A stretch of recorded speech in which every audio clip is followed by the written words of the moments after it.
요거는 했죠.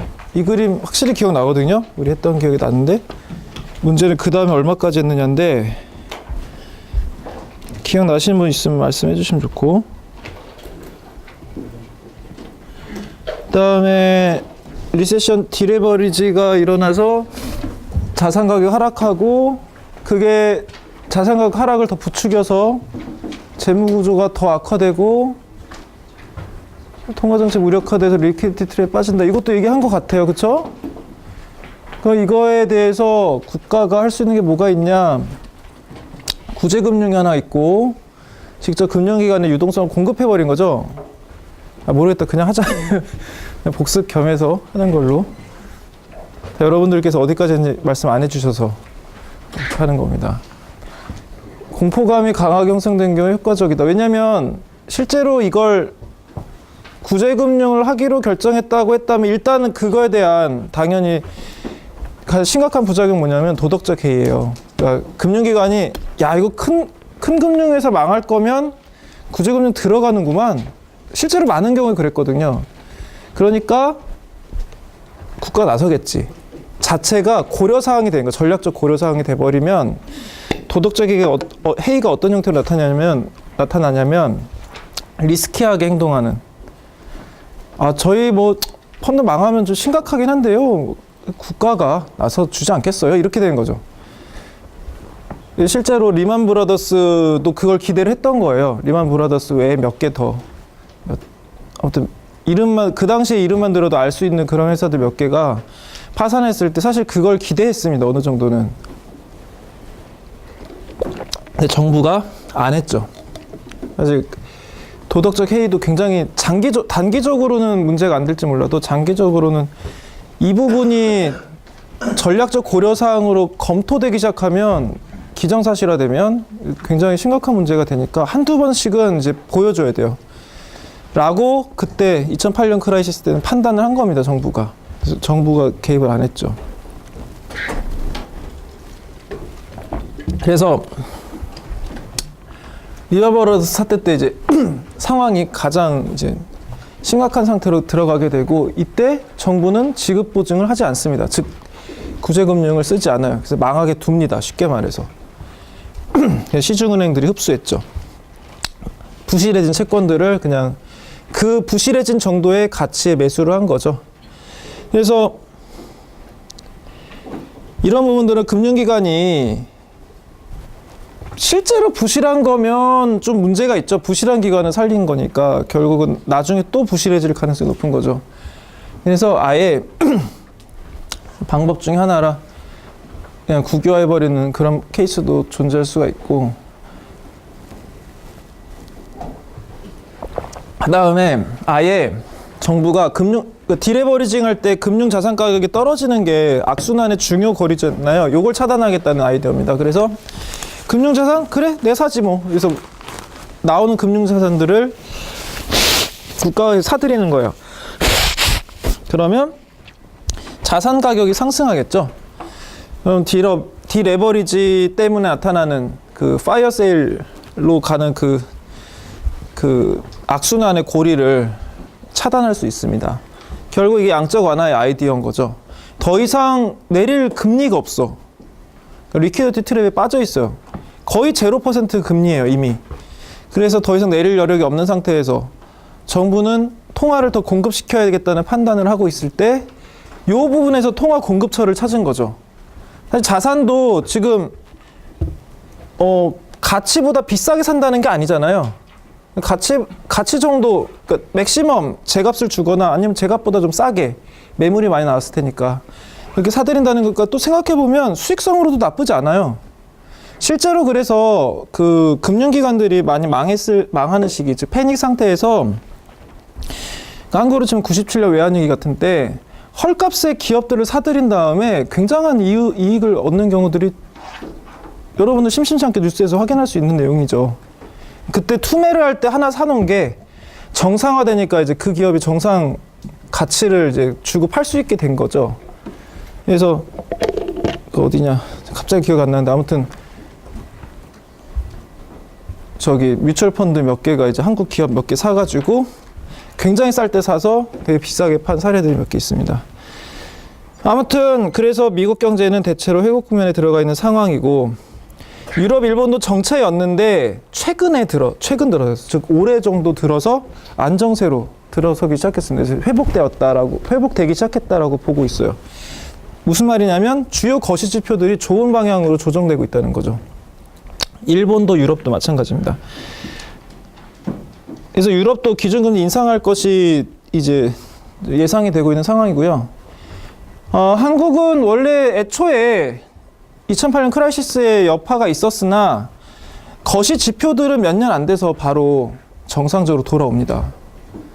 뭐 실업률이도 이런 것들도 다소 높아졌지만 다시 좀 낮아졌고 금방 낮아졌는데 대신 그 과정에서 가계부채 비율이 엄청나게 늘었어요. 그 전후를 비교해보면 다른 조건보다는 가계부채 비율이 굉장히 늘었다는 점이 하나, 그다음에 자산가격 불안정, 이 두 가지가 문제가 되는데 가계부채는 다 어디로 갔겠어요? 사람들이 왜 돈을 빌리나 생각해보세요. 여러분들 삼촌 뭐 아니면 조카들, 아니 조카는 아니겠구나. 삼촌들이 이제 가서 돈 빌릴 때 왜 빌려요? 집 때문에 빌리잖아요. 부동산 때문에 빌린다고요. 그나마 전세면 괜찮아. 근데 전세도 사실 문제가 간접적으로 됩니다. 집주인이 파산하면 전세값을 못 돌려받거든요. 하지만 그래도 좀 비교적 안전한 자산이긴 하죠. 대부분 우리나라 자산의 70% 정도는 부동산의 형태를 갖고 있어요. 그래서 근데 이 부동산 시장이 요즘에 썩 좋지가 않죠. 그러니까 답보 상태거든요. 일부 지역만 약간 과열되었다가 지금 또 그 얘기가 달라졌죠. 좀 복합적인 상황인데 어찌됐든 마냥 앞날이 창창해 보이진 않는다는 겁니다. 게다가 부동산 가격 상승 추이가 GDP의 상승보다 훨씬 상회했거든요. 높았어요. 그게 이제 자산으로서 매력적인 이유 중에 하나였는데 만약에 그게 거품이라면, 거품은 꺼지기 전에 거품인지 모르죠. 만약에 부동산이 급락한다면 한국 경제는 되게 심각한 상황이 될 수도 있어서 계속해서 이 부분이 주목되고 있는 거예요. 그래서 부동산 대책이 뉴스에서 많은 자리를 차지하는 게 이유가 있는 겁니다. 이게 별 문제가 없으면 오케이인데 별 문제가 생기면 어마어마한 문제가 됩니다. 그래서 일본이 20년 동안 장기 불황을 겪은 것처럼 우리도 그렇게 될 수도 있어요. 조심해야 된다는 얘기죠. 그래서 미국 같은 경우에 미국은 2008년에 둘 다 샥을 먹었던 게 관찰이 되죠. 미국은 꾸준히 원상복귀돼서 이제 오히려 그 샥 이전 수준을 넘어섰는데 유럽연합은 넘어서질 못하고 있죠. 하지만 이제는 조금 넘어서기 시작했다. 다시 회복 국면에 들어갔다는 겁니다. 실업률로 봐도 마찬가지죠. 자, 여기서의 실업률은 이게 옅은 노란색이, 진한 노란색이 공식 실업률이고요. 옅은 노란색으로 표시된 실업률이 장기 실업률입니다. 즉 27주 이상. 27주면 몇 개월이에요? 대략 정도 되죠. 6개월 이상 실업자인 사람의 비율인데, 아무튼 그래서 공식 실업률보다, 그래서 지금 둘은 당연히 지표가 다르니까 축을 두 개로 놓고 여기서 일치시킨 거예요. 그랬더니 뒷부분에 가서는 노란 게 상대적으로 더 높다는 거죠. 즉, 이 기간 동안 미국 경제가 회복을 하긴 했으나 장기 실업자 비율이 상대적으로 높아진 상태로 회복했다는 겁니다. 그러니까 고용시장이 뭔가 문제가 있다는 거죠. 한국도 비슷한 논의가 있죠. 크라이시스의 여파를 빨리 회복한 편이거든요. 한국 같은 경우에 97년 외환위기도 그랬고 2000년 닷컴 버블, 2008년 크라이시스 모두 거시 지표적 측면, 실업률이라든가 뭐 기타 등등에 대해서는 되게 빠르게, 다른 나라보다 빠르게 회복하는 편인데, 문제는 그래서 행복도도 회복했느냐라는 질문인 거죠.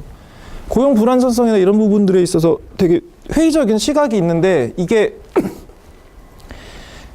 눈에 띄게 드러나지 않죠. 눈에 띄는 지표들은 괜찮아. 숫자가 괜찮거든요. 물가도 안정적이고 GDP도 뭐 비슷한 상황의 경제들을 비해서는 괜찮은 편이고, 이런데 이제 문제는 되게 애매모호한 이런 진술. 살기가 팍팍하다, 뭐 취업하기가 힘들어졌다, 뭐 이런 것들이 이제 드러나고 있는 건데 이런 것들 눈에 보이지 않는 숫자, 눈에 보이지가 않는, 하지만 여러분들과 저희의 삶에서는 직접적으로 삶의 질에 연관이 있는 것들이죠. 혹시 이런 것과 트레이드 오프가 있는 게 아니냐. 즉 정부가 국영수만 열심히 하는 거 아니야. 국영수는 이제 실업률, GDP 뭐 이런 거시 지표들, 실제로 통계로 잡히는 지표들에 포커스를 맞춰서 얘네들을 신경 쓰느라 정작 중요한 뭐 국민들의 삶의 질이나 뭐 안전 보장 이런 부분들에 대해서는 좀 소홀한 게 아니냐, 이런 얘기를 할 수가 있는 거죠. 아무튼 뭐가 되든 경제학에서는 구체적 근거를 가지고 제시해야 되므로 그런 부분들의 논의도 심증만 가지고는 안 됩니다. 어떻게든 그걸 지표화해서 통계적으로 검증을 해야 돼요. 아무튼 그래서 이것은 이제 스페인과 이태리가 채권, 국채가 불안정해진 리스크 프리미엄이 갑자기 치솟는 상황에서 이제 중국 정부, 아니 독일 정부가 유럽 중앙은행이 독일에 있거든요. 사실은 독일 중앙은행이 유럽 중앙은행의 전신입니다.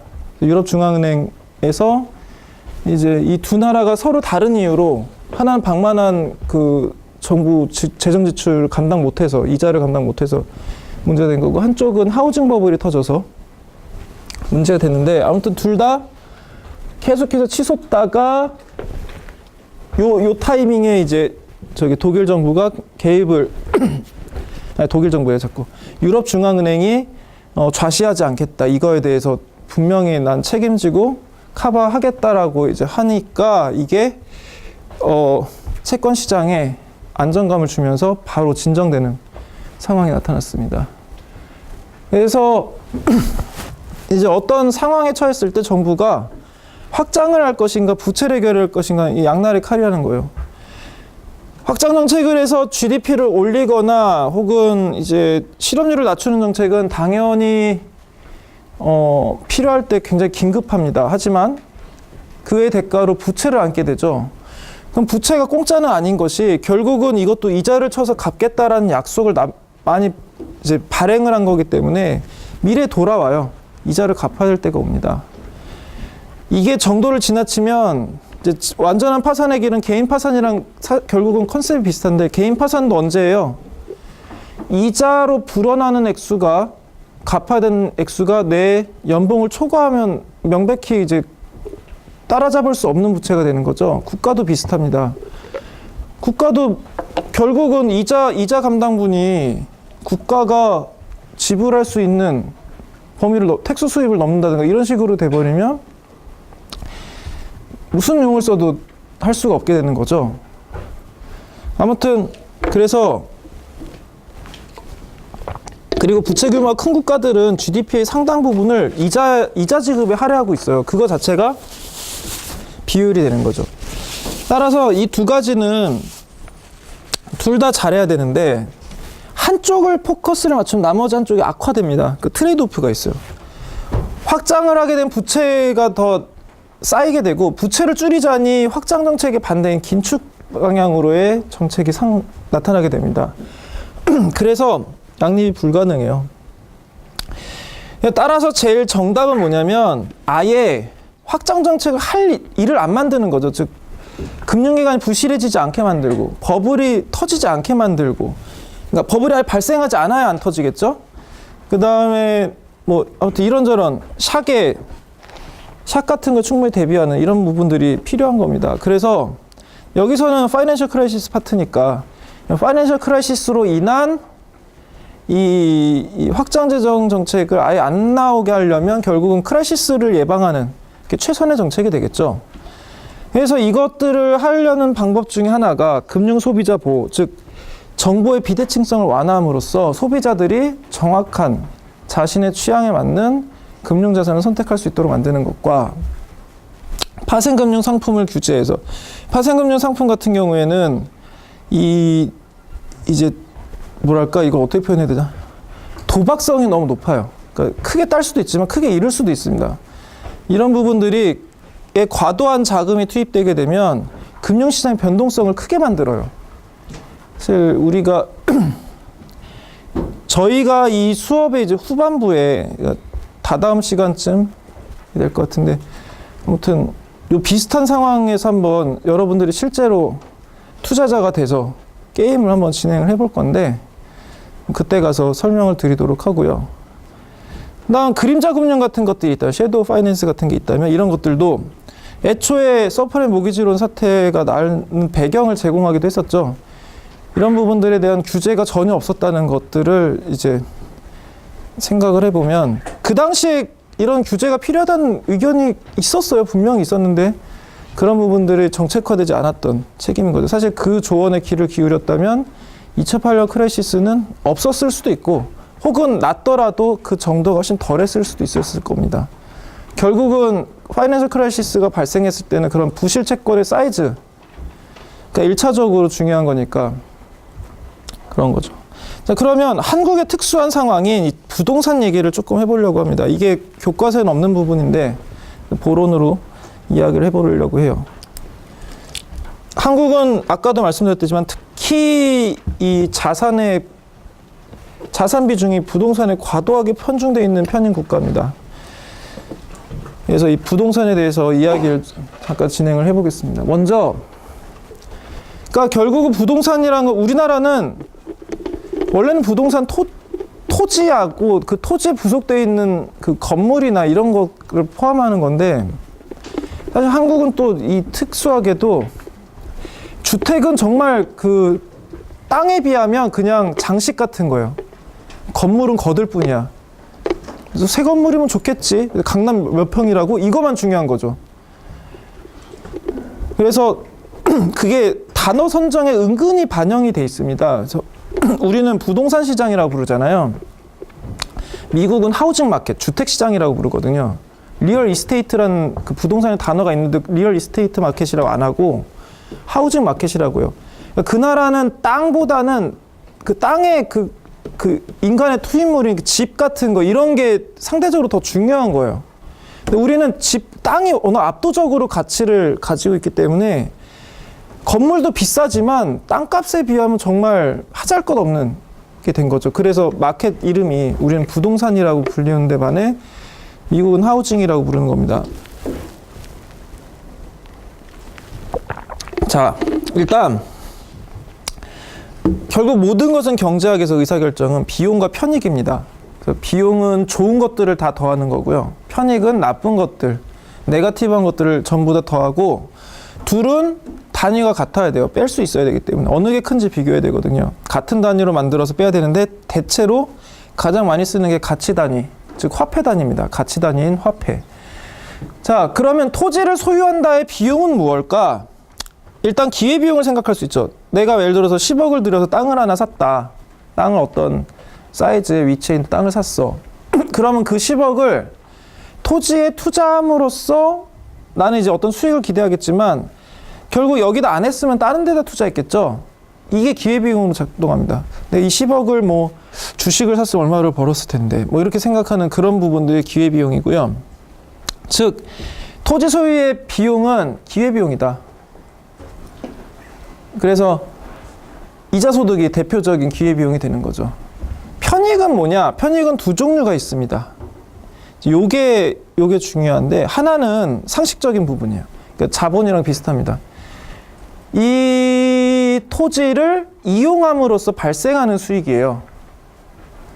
그래서 이 토지를 이제 생산 요소로서 사용했다. 예를 들어서 여기다가 뭐 공장을 차려서 공장을 운영했어. 생산 요소로서 이제 그 토지가 기여한 바가 있겠죠. 그게 생산 요소 수입입니다. 그리고 여기 또 순편익을 구성해야 되니까 이제 비용을 여기 명목적 비용을 빼야 될 텐데 공장을 짓는데 혹은 건물을 짓는데 비용이 들겠죠. 그걸 빼겠죠. 그러니까 내가 생산 요소로서 이 땅의 공장 운영에서 얼마를 얻었는데 그 공장을 짓느라 얼마를 썼다. 예를 들면 그런 식으로 얘기할 수 있다는 거죠. 이게 편익입니다. 즉 이 토지를 운용함으로써 얻는 수익이에요. 이 토지로 인해 발생한 서비스들 그걸 이제 이용 수익이라고 하는데 여기까지는 일반적인 재화들과 같아요. 예를 들어서 자본이라든가 그러니까 내가 뭐 건설 중장비를 갖고 있어? 그럼 내가 이걸 소유함으로써 얻는 편이고 이걸 10억을 들여서 건설 중장비 하나 갖고 있다 칩시다. 레미콘이라고 치고 이거의 기회비용은 여기랑 똑같잖아요. 이자 소득이 기회비용이 될 거고, 근데 이거를 가지고 얻을 수 있는 수익은 이 레미콘을 운용함으로써 얻는 수익이죠. 거기다가 이제 그 레미콘 뭐 정비 비용 이런 걸 빼는 거잖아요. 그게 여기에 해당이 되는 거죠. 레미콘 운용해서 얻는 수입에서 그 레미콘 운반하면 뭐 이렇게 건설사로부터 돈을 받겠죠. 거기서 이제 레미콘 뭐 유지 보수비 뭐 이런 거 빼는 거죠. 뭐 레미콘은 사는 비용도 여기에 들어갈 수 있고요. 여기에 그런데 이제 이런 일반적인 실물 자본과 다른 점이 하나 있습니다. 토지는 이게 바로 자본이득이죠. 부동산 가격은 일관적으로 상승하는 경향이 있거든요. 그래서 부동산 가격이 올라가기 때문에 재산 증식이 되는 부분이 있어요. 그러니까 내가 이 10억의 땅을 샀는데 공장 운영했어. 그래서 매년 연 뭐 5억씩을 벌어들이고 있어. 그런데 10년 지났더니 이게 1000억이 됐다. 알고 보니 여기가 강남이었어. 정신 차려보니. 이러면 이제 뭐 이용 수익이 어떻고 그것도 쏠쏠했겠지만 자본이득이 압도할 수도 있죠. 그래서 땅에 따라서는 자본이득이 이용 수익을 압도하는 경우가 있습니다. 물론 그렇지 않은 경우도 있고요. 보통 우리가 이제 뉴스에서 듣는 이야기는 뭐 토지를 뭐 해서 샀는데 뭐가 뭐 엄청 올라가지고 엄청 부자가 됐다는 요 얘기죠. 자본이득 얘기입니다. 이거의 특징은 뭐냐면 이 자본이득을 수취하는데 자본 소유자는 아무것도 안 해요.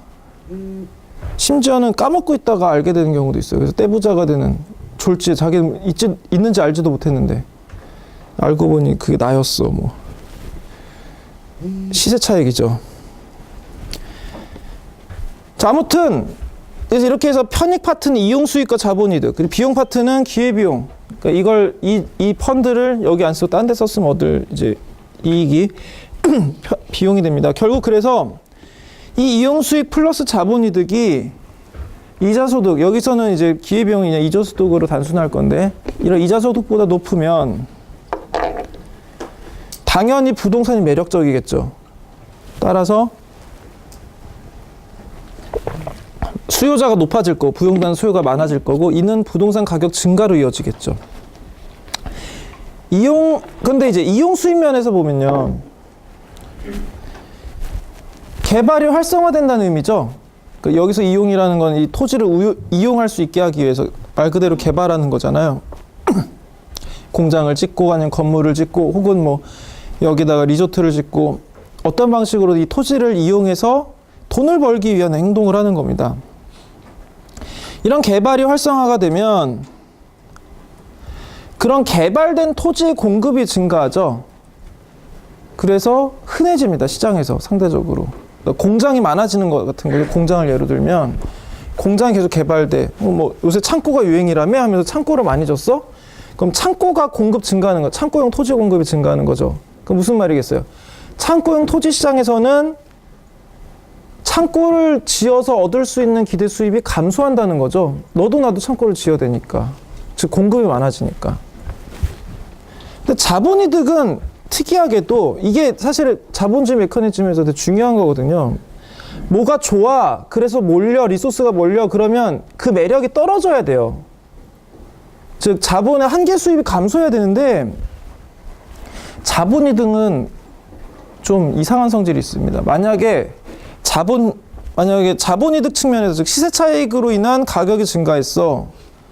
야, 이 땅의 가격 상승 속도를 봤더니 이건 뭐 연 30%쯤 되겠어. 막 이렇게 얘기를 했어요. 와, 진짜 좋아. 나도 사겠다. 너도 나도 살려고 하니까 시세 차익이 더 증가하죠. 그래서 원래 30%였대. 이제 그런 걸로 쏠린 것 때문에 다시 40%, 50%가 된단 말이에요. 그러면 매력이 더 증가하죠. 야, 이 땅이 지금 50%씩 벌고 있대. 그러면 이런 쏠림이 오히려 자본이득을 더 증가시킵니다. 이건 되게 안 좋은 성질이에요. 왜냐하면 이런 성질을 가진 자산이 있으면 이 자산이 다른 자산들 흡수하거든요. 생산적인 일에 쓸 돈이 그냥 토지를 사서 보유하려는 목적으로, 그러니까 생산적인 활동과 연결이 안 돼요. 우리 거시에서 계속 얘기했죠. 소유권의 이전은 GDP를 증가시키지 않는다고. 소유권 이전에 혈안이 되는 겁니다. 저 땅은 내 땅이어야 돼. 그래서 서로 살려고 노력을 하는데 정작 거기에는 아무 일도 안 하는 거죠. 그래서 가끔 보면 이제 자본주의 사회에서 한번 볼 수 있는 풍경이 가끔 펼쳐집니다. 그러니까 되게 중요한, 되게 비싼 땅인데 아무것도 안 하고 그냥 녹색에 펜스만 쳐져 있는 경우가 종종 있어요. 딱 네모, 이거 건물 하나 들어갈 자리 같은데 뭐 주차장으로도 운영 안 해. 왜일까요? 그거 놀리는 땅인데 주차장이라도 하면 장사 잘 될 것 같은데 땅값 올라가는 속도가 주차장 따위와는 비교도 안 되는 거죠. 무시하는 겁니다. 그래서 그냥. 그러니까 오히려 개발이 안 되는, 땅값 좀 더 올라가면 팔아야지 하고 갖고만 있는 그런 이제 기묘한 상황이 있을 수도 있는 거죠. 그러면 아무튼 이렇게 부동산 시장의 매력이 증가하면 이제 쏠리는데, 부동산 시장으로 들어온 자금은 이용 수입으로 들어가거나 자본이득으로 들어가는데 펀드가 많아질수록 이 비중이 어떻게 되겠어요? 이용 수입은 보세요. 생산성이 체감하죠. 펀드가 더 들어가면 들어갈수록 개발하는 양은 개발로 인한 이득은 줄어들지만 자본이득은 계속 증가만 하죠. 따라서 만약에 부동산 시장에 많은 자금이 들어가게 되면 어떤 패턴이 나타나냐면 이용 수입과 자본이득의 비중에서 자본이득의 비중이 점점 증가하게 되는 상황이 되는 거예요.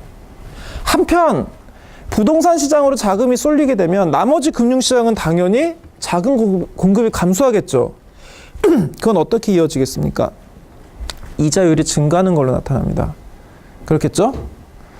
자금들이 다 부동산으로 갔대. 아이고, 어쩐지 대부자금 시장에서 이자율이 높더라니. 이렇게 된다는 거죠. 그럼 이 이자율은 어디로 가요? 아까 어떤 말씀을 드렸어요?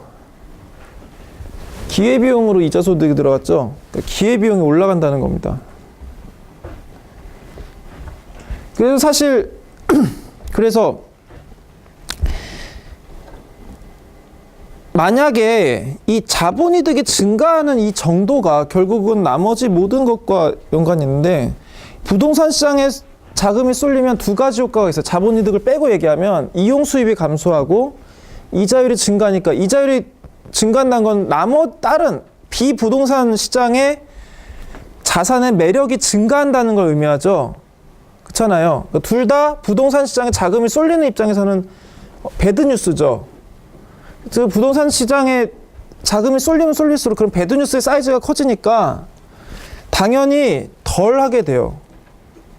문제는 요 놈이죠. 자본이득 증가가 지금 그 반대 방향으로 작동하고 있는데 얘가 관건이 됩니다. 그래서 만약에 자본이득 증가가 아까 말한 그런 부동산 시장을 억제하게 만드는, 과열을 억제하게 브레이크를 잡아주는 그 요소들보다 사이즈가 작으면 결국 브레이크를 잡는 거죠. 그러니까 부동산에 들어가는 걸 어떤 자동차로 표현하면 이런 이용 수익 감소라든가 그 이자율 증가 같은 상황은 브레이크를 밟는 쪽의 액션인데 자본이득은 악셀을 밟는 거죠. 둘 다 밟고 있는 거죠. 사실 부동산 시장은. 결국 그래서 이 악셀이 브레이크보다 좀 살살 잡힌다는 상황이라면 결국은 서로 수렴하게 됩니다. 편익과 비용은 우리가 늘상 배웠던 것처럼 같은 수준으로 수렴하게 되면서 균형 상태를 유지하게 되겠지만, 문제는 자본이득 증가가 그걸 압도하는 경우입니다. 그래서 이것을 아주 간단한 덧셈, 뺄셈, 곱셈만 있는 모양으로 한번 얘기를 해보겠습니다. 자, Y 플러스 AP는 RP다. 자, 여기서 부동산의 이용 수익 있죠. 부동산 운용함으로써 거기에 공장을 짓든지 뭐 건물을 짓든지 뭐 임대를 내주든지 해서 얻는 그 수익을 Y라고 부르고, 연간 실질 부동산 가격 상승률을 스몰 a라고 불러보겠습니다. 요 놈이 이제 제일 중요한 놈이 돼요. 그러니까 이건 뭐냐면 부동산이 가격이 오름으로써 마치 이자율을 받는 것 같은 느낌을 주잖아요. 사실 땅은 아무 일도 안 했는데 땅값이 올라가지고 이자율가 붙은 것처럼 해석을 하는 거예요. 그러면 이자율을 낼 수 있잖아요. 그게 A라는 거예요. 비슷한 걸로 레테크라고, 레고로 재테크라는 얘기가 있는데, 레고를 단종될 때까지 잘 모셔두면 이제 프리미엄이 붙거든요. 나중에 유명한 몇 개 모델을. 근데 내가 한 건 그냥 레고를 열심히 갖고 있었던 것 뿐이잖아요. 레고가 올랐으니까 이자율을 계산할 수 있어요. 마치 레고가 무슨 펀드인 것처럼. 와인 펀드 같은 것도 있습니다. 와인도 제대로 된 와인을 잘 정확히 보관을 하게 돼서 희소성이 따지게 되면 이것도 이자율이 나오거든요. 그런 걸 부동산에 한 거예요, 지금. 부동산도 자체 가격이 올라가니까 이자율처럼 계산해 볼 수 있겠죠. 그게 스몰 a고요. 부동산 가격을 라지 P라고 불렀습니다. 그리고 실질 이자율을 스몰 r이라고 부른 거죠. 그러면 자, 그래서 왼쪽 파트는 뭐예요? 부동산의 편익들이죠. 이용 수익 파트가 스몰 y로 표현되어 있고 그 다음에 부동산의 이제 그 시세 차익이 AP로 표시되어 있죠. 이 부동산은 부담하는 시세 차익이 결국은 AP인 거잖아요. 그게 왼쪽 좌변에 모여져 있고 오른쪽 변에는 비용 측면이 모여져 있습니다. 기회비용이죠. 이자율이니까 내가 이 펀드, 라지 P만큼의 펀드를 그냥 자금 운용을 했다면 RP만큼을 벌었을 텐데 라고 해서 이 두 개가 일치하는 조건이 바로 균형 조건이고, 그래서 이거를 정리하면 스몰 y는 AP가 오른쪽으로 이동하면서 R 빼기 AP다. 그래서 이 R이 A보다 커서 얘가 양수가 나오면 결국 부동산 이용 수익과 이 이제 실질 이자율의 그 가격 상승률이 뺀 그 차이만큼을 균형 조건으로 하는 부동산 시장 균형 조건이 도출이 됩니다. 그러면 이때 균형 가격은 얼마냐? 라지 P가 얼마인지 계산하면 되죠. 그냥 양변에 R 빼기 A로 나눠주면 됩니다. 그럼 P는 R 빼기 A분의 Y죠. 그럼 진짜 간단한 산수죠. 자, 중요한 건 뭐냐면 이 경우는 A가 R보다 작을 때에만 말이 되는 식입니다. 일단 A가 R이랑 같아 봐요. 어떤 일이 벌어지나. 프라이스가 정해지지가 않죠. 계산이 안 나오는 식이 나옵니다. 왜냐하면 분모가 제로가 될 수는 없잖아요. 그 다음 그러니까 A가 R보다 큰 경우, 이 경우는 A가 나머지 모든 경우를 압도하는 상황이 돼서 그냥 가격은 무한히 상승해 버립니다. 다른 모든 조건들을 압도해 버리는 거예요. 그러니까 뭐 이자율이라는 걸 다 초과해 버리는 거죠.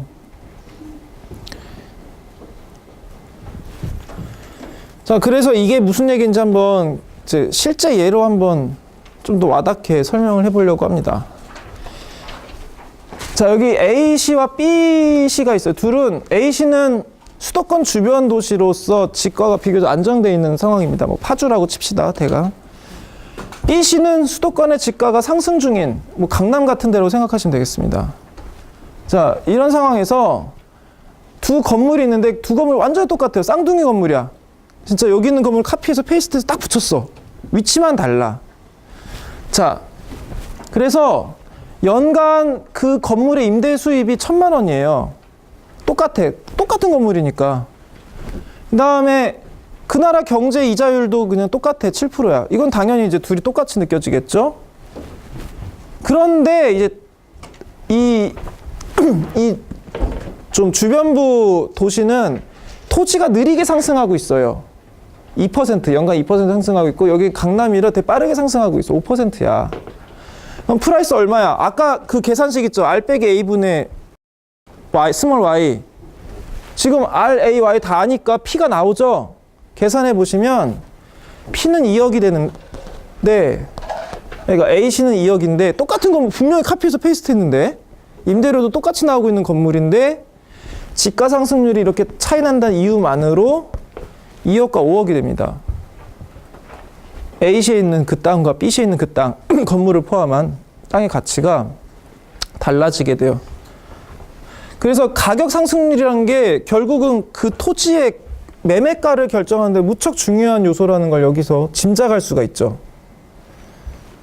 그래서 그 투기 과열지구의 지가가 높은 겁니다.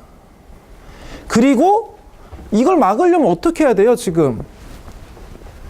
지가를 안정시키려면 결국 지가 상승률 자체를 억제해야 되죠. 그래서 정부가 토지 정책을 발표할 때 과열지구에서는 거래를 제한시키는 겁니다. 일부러. 혹은 고율의 과세를 매겨버리는 거죠.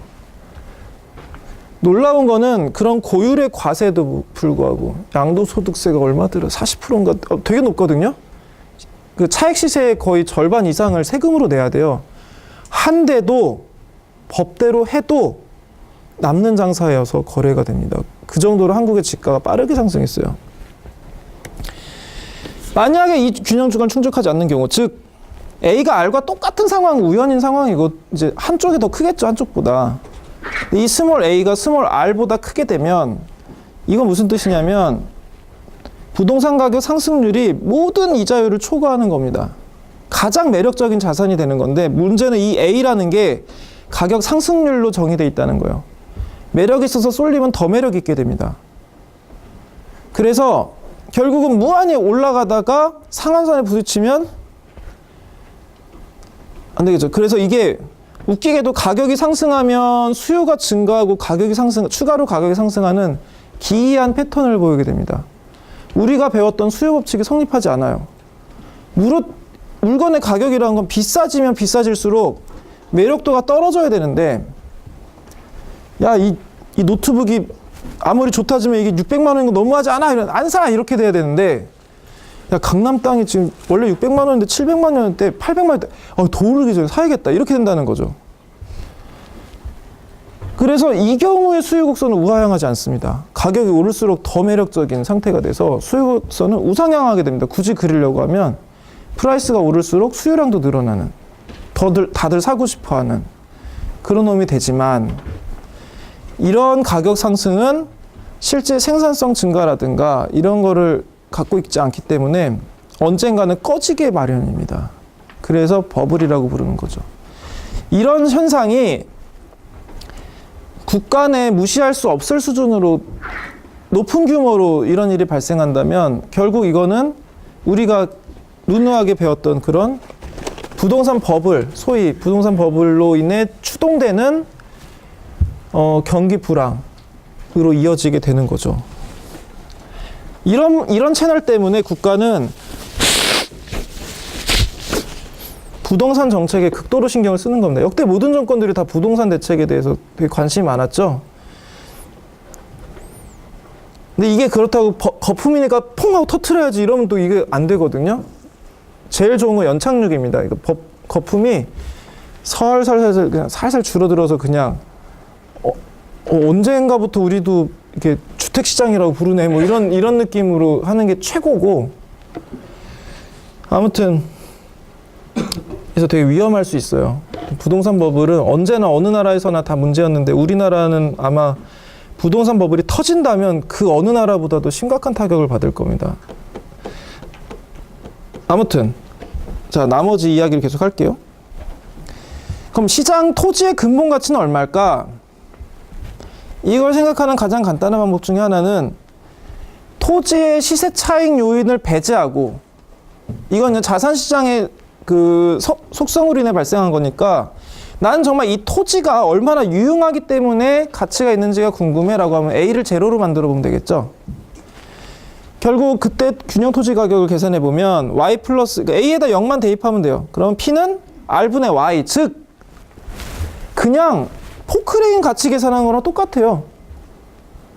이 포크레인이 1년에 지금 1,000만 원 벌어다 주니까 마치 1년에 1,000만 원 벌어다 주는 펀드 정도의 가격을 가진다 라고 생각한 거랑 비슷하게 이 토지도 토지 시세 차익을 배제해버리면 그냥 마치 포크레인 것처럼 취급된다는 겁니다. 포크레인은 이 생산 과정이 이런 땅을 파는 일을 하지만 이 토지는 공장을, 부지를 제공하는 역할을 하니까 그만큼 유용하고 뭐 이런 식으로 해석이 된다는 거예요. 그래서 이것을 자본화 가치라고 부르거든요. 그냥 그 주기당 수익, 보통 연간 수익이 스몰 y를 이자율로 나눠준 겁니다. 이게 결국 프라이스가 되는 건데 이걸 근본 가치라고 불러요. 그럼 실제 이 A가 제로인 상황이 있긴 한 거냐? 우리는 분류할 수 없지 않냐? 언제나 토지 가격에는 A가 제로가 아니기 때문에 이 자본으로서의 매력과 토지 자체 유용성이 뒤섞여 있는 거 아니냐? 즉, 저 강남 땅이 한 평에 얼마라고 했을 때 되게 비싼 뭐 10억이라고 치고 했을 때 이 10억 중에 얼마만큼이 자본 그 시세 차익 때문에 발생한 거, 어느 만큼이 이 땅이 유용하기 때문에, 사실 유용하기도 하잖아요. 그 부분은 거긴 교통도 좋고 뭐 금융 쪽의 중심지 같은 역할도 하고 장사라면 장사도 잘 되고 그런 데잖아요. 그러니까 유용성도 있긴 한데 어떻게 된 걸까? 그래서 구분할 수 없지 않냐. 하지만 이제 국가마다 토지 제도가 다르기 때문에 A가 제로인 상황이 존재하는 국가들이 있어요. 그래서 일종의 쿼시 익스페리먼트, 그러니까 준실험 같은 게 가능한 거죠. 예를 들어서 어느 나라더라. 그 얘기는 조금 이따 하고, 일단 A가 제로인 케이스 자체 중에 하나는 토지가 국유화돼 있어서 거래 자체가 안 되는 경우면 A가 제로인 게 확실하죠? 그럼 정말 이 토지가 뭐 유용한 것만 가지고 그 나라의 시장에선 거래가 되겠죠? 혹은 토지가 너무 많아. 그냥 널린 게 토지야. 그냥 말뚝 받고 그냥 사면 돼.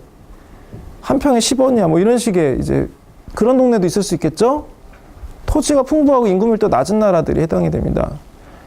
부동산 가격이 오르지 않는 경우에도 성립이 가능하죠. 그러니까 A가 0이거나, 그러니까 제도적 이유로 제로일 수밖에 없거나, 국유화되어 있는 경우. 그 다음에 시장화되어 있긴 한데 거래가 거의 안 되니까 그냥 A가 제로에 가까운 경우. 그 땅값이 10년 전이나 100년 전이나 거의 그거였어. 텍사스 뭐 사막 한가운데 땅인데 뭐 이런 거 같은 게 그 예가 될 수 있겠죠. 이럴 때는 결국은 시세 차익을 노린 수요는 제로가 됩니다. 그거의 지분은 제로로 수렴할 수밖에 없겠죠. 아니 일단 국유화돼 있는 토지가 있는 나라인데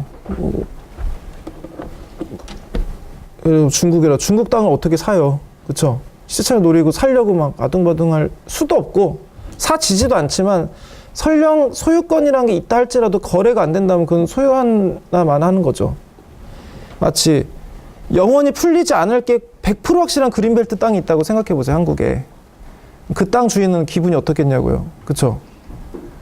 이게 땅값이 안 오르겠는데? 뭐 A가 제로인 거 진짜 유용성으로만 판단할 거 아니에요.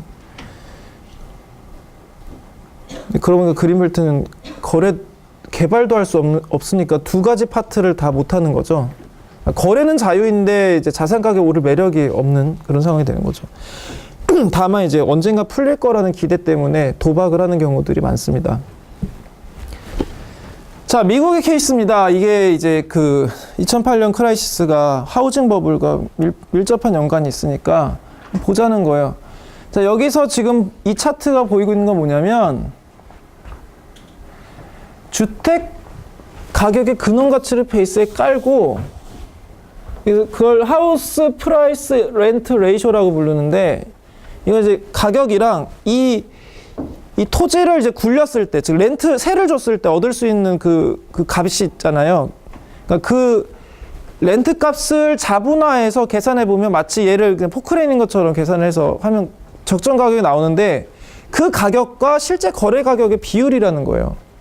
근데 그게 거의 이제 100% 근방에서 놀다가 그 임대료 수준의 그냥 다른 자산이랑 비슷하게 되다가 어느 순간에서부터인가 대강 99년, 2000년부터 쭉 올라가기 시작하더니 그 160%, 170%까지 찍었다는 거예요. 이 정점을.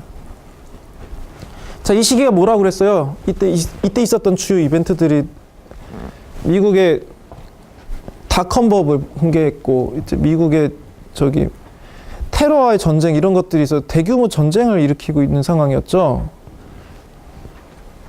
그런 상황에서 초저금리 정책 같은 것들이 도입되면서 그런 자금들이 부동산 시장으로 쏠려버린 거예요. 그게 부동산 시장 버블을 키웁니다. 2006년에 정점을 찍고 하락세로 돌아서 약간 시간차를 두고 그것이 이것을 주택담보부 채권들이 이제 도산하는데 시간 갭이 약간 있었던 거죠. 그게 이제 2008년 크라이시스로 이어진 겁니다. 그래서 이 당시에 이게 버블이냐 아니냐 엄청 논쟁이었어요. 지금의 답을 알죠. 근데 실제로 버블은 터지기 전에 또 모른다는 문제가 있어요. 마치 지금 한국 주택시장 버블이냐 아니냐 엄청 싸우거든요. 버블인 것 같아 아닌 것 같아. 근데 이제 꺼져보면 꺼지면 이제 겉봐 버블이랬잖아 이렇게 된 거지. 근데 사실은 우리 주택시장 한 번도 버블이 난 적이 없습니다. 놀랍게도 50년의 역사 중에 아직 한 번도 난 적이 없어요. 50년 동안 한 번도 안 났으면 이걸 버블이라고 부를 수 있느냐는 문제도 있는 거죠. 되게 재미난 비극으로만 가지 않으면 이제 지적으로 흥미로운 주제일 수도 있습니다. 아무튼 그래서 이 버블 얘기로 약간 넘어가는데, 결국은 이 버블은 애초에 버블에 대한 해석은 사람들이 비이성적이다 이런 식으로 해석을 많이 했었는데, 요즘은 다릅니다. 왜냐하면 예를 들어서 우리 가장 금방 가까운 데 있었던 버블이 비트코인 있잖아요. 암호화폐 시장. 지금도 투자 중입니다. 그거 버블 아니라니까 뭐 이런 분들이 있을 수도 있어요. 실제로 그런 친구들을 본 적도 있고. 중요한 건 뭐냐면, 이게 버블이란 걸 안다 할지라도 만약에 그게 당분간 안 꺼질 거라는 것만 확실하면 투자할 수 있어요. 비이성적인 게 아니에요. 합리적인 거죠. 만약에 어떤 자산이 있어. 근원은 알 수 없어. 사람들이 그냥 막 베팅해서 올라가고 있어. 그런데 당장은 안 꺼진다는 것도 알고 있어. 그러면 나도 살 수 있는 거죠. 그렇잖아요. 꺼지기 전에는 팔면 되니까. 이것을 레이셔널 버블이라고 합니다. 레이셔널 스페큘러티브 버블. 그러니까 합리적이고 투기적인 버블이다. 그러니까 버블인 거 아는데, 근원 가치가 한참 이탈한 것도 아는데, 꺼지기 전이니까 일단은 투자할 수익성을 낼 수 있다라고 생각해서 투자한다는 거죠. 아무튼 일단 그게 뭐 튤립의 뭐 이파리든 뭐든, 그게 먹을 수 있는 것든 먹을 수 없는 것든 가치가 있는 것든 없는 것든, 만약에 가격이 오를 거라는 것만 확실하면 거기엔 투자할 가치가 있어요. 투자 수익, 시세 차익의 측면에서는. 그쵸? 그게 뭐 그냥 책상 다리라고 해도 왜 팔린지 모르겠는데 아무튼 더 많이 팔리고 더 수익을 내면 하는 거죠. 사실 그래서 지금 수많은 것들에 이런 베팅이 걸려 있어요. 그리고 그런 것에 대해서 그 거래가 이루어지고 있습니다. 사실은 그 금융 거래랑 도박 이론은 굉장히 밀접한 연관이 있어요. 실제로도. 그래서 그러면 모든 금융 거래는 도박이란 말입니까? 틀린 얘기는 아니죠. 도박에 대한 윤리적인 그 선입관만 빼고 얘기하면 사실은 기업의 미래 가치에 베팅을 하는 거죠. 저것도 뭐 주식 같은 것도 그걸 좀 더 이제 다양한 제도 하에서 하니까 선물이나 옵션 같은 것까지 가능하게 된 거고. 하여간에 몇 가지 얘기를 해보면, 이건 네덜란드 17세기 유명한 네덜란드 튤립 버블이라고 불리우는 겁니다. 이게 튤립 무슨 구근의 가격인데 미친 듯이 올랐다가 뚝 떨어지죠. 말 그대로. 저도 이제 궁금해가지고 자세히 사전 같은 거 찾아봤는데, 튤립 구근 전체가 올라간 건 아니고 몇몇 되게 고급 품종, 희귀 품종 가격이 엄청 올랐다고 하더라고요. 그래서 어떻게 보면 되게 사치제 중에 일부 품목이 밑도 끝도 없이 오른 사건으로 이제 생각하면 될 것 같습니다. 다만 이제 역사적으로 관찰된 최초 사례에 가깝기 때문에 많이 얘기들 하는 거고요. 이거는 이제 피라미드 사기. 그래서 세르게이 메브로디라는 양반이 수익 활동이 없이 MMM이라는 주식회사를 설립해서 투자금을 받아요. 당연히 높은 수익을 약속하죠. 그리고 그 사람들한테 그 수익을 실현시켜 줍니다. 어떻게? 다음에 들어온 사람들의 그 가입금을 가지고 이자를 계속 지불하는 거예요. 이러면 일단 수익이 꼬박꼬박 들어오니까 사람들이 입소문이 퍼지거나 이래가지고 더 많이 몰려오게 되는데, 그 기간 동안은 유지될 수 있어요. 이 구조가. 그쵸? 하지만 영원히 유지될 수 없다는 걸 알 수 있죠. 인간의 개체수는 유한하니까. 인간의 수도 무한하다면 이것도 뭐 무한히 지속될 수 있었을지 모르나. 아무튼 재미난 건 뭐냐면, 당연히 파산으로 이게 시기의 문제죠. 얼마나 빨리 파산하냐 문제인데, 파산해서 기업이 폐쇄됐는데 이 사람은 잘 살고 있어요. 지금도. 쇠고랑 차고 감옥 간 건 아니고, 다른 나라 같은가? 아무튼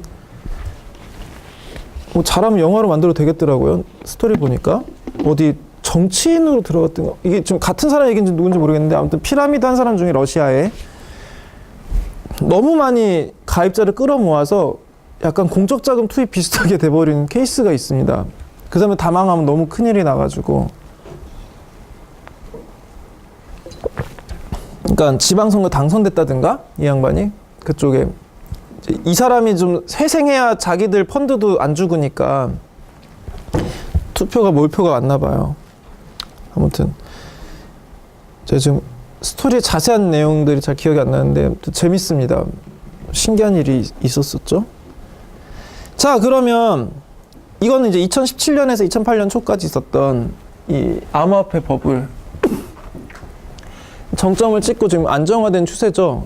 근데 이거는 버블 붕괴라고 보기는 어렵고 이제 다시 또 좀 차가워지고 있는 상황, 시장이 과열됐다가 2017년 가을에 시작해서 2018년 1월경에 가격 하락이 관찰되기 시작했고, 사실 지금은 제가 차트를 안 봐서 잘 모르겠어요. 근데 요즘에는 어딜 가도 친구 암호화폐 어떠냐 물어보지 않는 걸로 봐서는 이제 관심에서 벗어난 것 같습니다. 근데 이때만 해도 제가 경제학한다고 친구들이 연락 안 턴 친구들 전화해가지고 야 암호화폐 괜찮냐? 뭐 비트코인, 이더리움 어때? 뭐 이러고 물어보고 그랬었어요. 언제나 하지 마라고 했죠. 하더라고. 근데 하는 사람 하더라고. 아무튼 근데 요거는 워낙 명징하게 버블 근원가치에서의 뭐 이탈이라든가 이런 부분들이 나타났기 때문에 세계 각국 정부가 한국 정부를 포함해서 적극적으로 대응을 합니다. 거래를 제한한다든가 뭐 환전할 때 자국화폐로랑 통화 교환을 금지시킨다든가 이런 식으로 해서 이게 크라이시스로 이어지진 않았다는 걸 우린 알고 있죠. 지금 그쪽 시장이 안정화됐는데 뭐 단체로 한강 가자 이런 것도 안 하고 이게 사람들도 그것 때문에 뭐 큰일 났다는 얘기도 안 들리고 뭐 유행어만 하나 남았죠. 가자. 자, 그래가지고 보면 결국은 정부가 잘한 거죠. 원래 정부가 잘하는 건 눈에 안 띕니다. 왜냐하면 큰일이 네거티브한 큰일을 막는 거는 눈에 안 띄어요. 원래 네가 지금 갖고 있었던 이런 뭐 초록색 불을 지키는 습관이 네 생명을 지금 5번 정도는 지켰어. 차 사러고부터. 근데 어떻게 알아요? 그쵸? 눈에 안 띄죠. 그런 습관에 좋은 건 눈에 안 띕니다. 하지만 나쁜 습관이 뭔가 큰일을 초래하면 눈에 확 띄죠. 뭐 방만한 경영을 해서 얘네들이 부도가 났어. 뭐 이런 거 같은 눈에 확 띄는 거죠. 진정으로 현명한 사람들은 그런 눈에 안 보이는 하지만 되게 중요한 액션들의 가치를 이제 인식하셔야 되는 거죠. 아무튼 암호화폐 버블에 대해서는 각국이 잘 했다고 봅니다. 자, 그러면 이제 과제 설명으로 살짝 들어가야 되는데 그거에 대한 배경 이론을 말씀드리겠습니다. 그래서 이 케인즈는 자신의 일반 이론에서 지금으로 보면 좀 이제 성차별적인 비유긴 한데 뷰티 컨테스트라는 이제 사고 실험을 해요. 그래서 이제 그 사진 여러 장, 여성 사진 여러 장 두고 그 중에 가장 프리티스트한 뭐 우면을 뽑는 문제인데 이게 이 얘기를 먼저 시작할게요. 그래가지고 근데 위닝 컨디션이 뭐냐면 자기가 예뻐 보이는 사람 선택하면 안 돼. 여기 참가한 사람들이 가장 많이 투표할 것 같은 사람을 선택해야 위닝하는 거예요. 그래서 그러면 이것을 이기려면 어떻게 해야 되느냐? 일단 내 취향은 거의 이 다수 중에 한 명의 취향일 뿐이니까 무시해도 되죠. 내가 이기고 싶다면 나를 제외한 나머지 모든 사람들이 어떤 사람을 찍을 것인지를 알아야 돼요. 근데 문제는 뭐냐면 이 사람들도 마찬가지란 거지. 내가 보기엔 3번 분이 제일 예쁘신데 하지만 뭐 전체 분위기는 7번을 미는 분위기고 뭐 이런 식으로 생각하면 7번을 찍을 수도 있는 거잖아요. 그러니까 자기 취향대로 안 찍을 거라는 거예요. 그럼 어떻게 할 거냐? 맨 처음 사람처럼 나를 뺀 나머지 전부는 어디다 투표할까를 보고 투표한다는 거죠. 근데 이게 왜 자산시장과 똑같냐? 결국 자산시장의 가치는 이 자산이 얼마나 밸류어블하냐에 의해서 결정된다기보다는 그 자산시장의 구매자들이 얼마나 많이 베팅할까에 달렸다는 겁니다. 그러니까 내가 보기엔 저건 쓰레기야. 저 자산은 별로야. 정말 수익도 안 난 놈인데 이상하게 가격이 계속 올라가고 있어. 라고 하면 왠진 모르겠지만 사두는 것도 괜찮죠?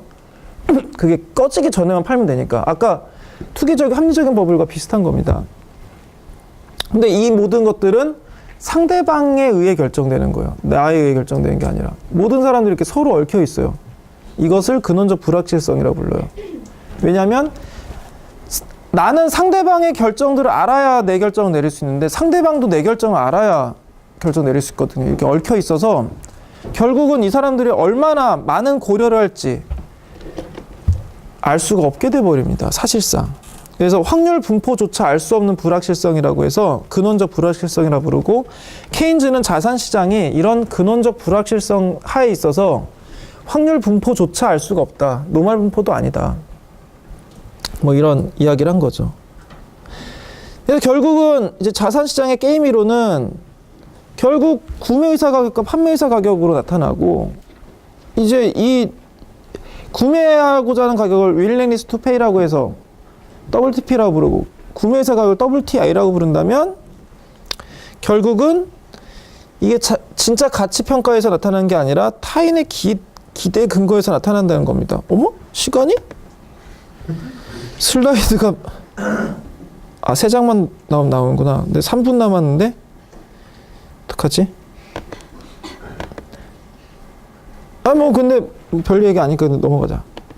물론 모든 버블이 합리적인 기반에서만 나오는 건 아니에요. 당연히 이제 지나친 낙관적 기대라든가 이런 단체로 잘못 예측하는 경우에 나타날 수 있고, 그 다음에 이제 공급 부족이 관찰될 때 이게 마치 보편적인 상황처럼 착각을 한다든가, 이런 부족의 그 착각, 쇼티지 일루전이라고 부르는 이런 상황이라든가, 아무튼 이런 게 전부 나타나는 거죠. 그리고 집단 행동들, 홀딩 비헤이버, 그러니까 잘 모르겠는 상황이 있는데 저희 큰 손 몇 개가 동일한 방향으로 확 움직이고 막 팔고 있어, 무슨 자산을. 이거 팔아야 되나 보다. 막 파는 거죠.